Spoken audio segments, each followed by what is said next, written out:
Reasons why I wanted you to be on here is because you have breaking news. Yes. What is your breaking news?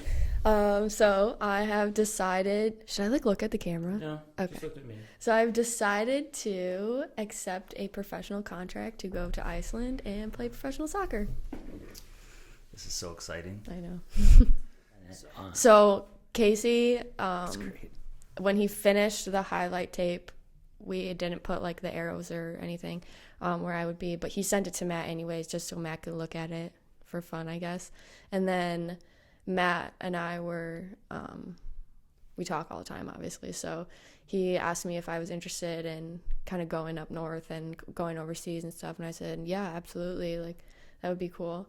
So he said that he told me that he had one of his former teammates, his friend, was the assistant coach of a team in Iceland. So we were actually training, and this is happening while we were training. So I was like, well, did you message him? Like, whatever. Like, did you tell him about me? And he was like, yeah, I sent him your highlight tape. And I'm like, oh, okay. And this is like while we're in a training session. So then the coach messages Matt back, and he's like, hey, we can't get into it. We need access or whatever, because I don't know. It's like private Google thing. Yeah.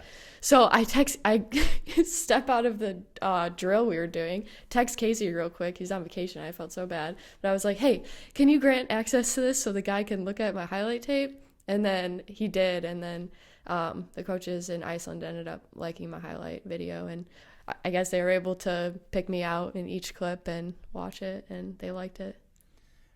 And it's really good of Casey to, I know what goes into highlight tapes. Mm-hmm. Those take a long time to make. Yeah. But I think more and more college coaches need to do that. This is one of the first times that I know of that a college coach made a highlight tape for a player and helped that process. Yeah. And that's kind of the role of college needs to be the role of college soccer coaches, because look at like Nick Saban in NCAA championship on Monday.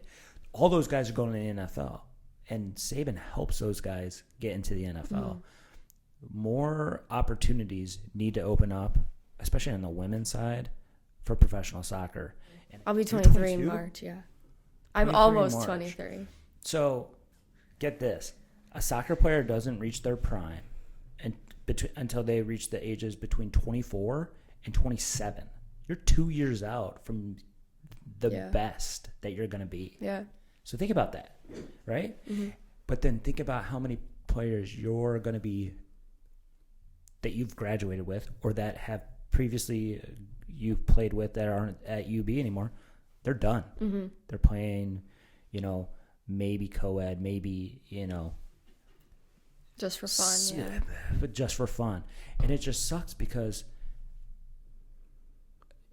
we don't ever get to see a player at their best because they're already done playing, 4 years before their prime. Mm-hmm. It's ridiculous. Tying that all in, that's where college coaches need to promote their players to try to keep on playing. Yeah. It's also tough, though, because a lot of people want to be done after college, they're satisfied and everything. And that's how I thought that's how I was. I didn't want to continue my soccer career after college because I think there was a little lack of confidence that I could. But then once my senior season was coming to an end this past fall, I came to the realization that I didn't want it to end, because why would I stop doing something that I love so much? Why would I stop that? I don't know. So then luckily, I was still on the fence about it. And then luckily Casey wanted to meet with me, and he just asked me do you want to continue your soccer career? And I said, yeah, I think I do. So that's where this process kind of started. He started helping me since then. That was after my season.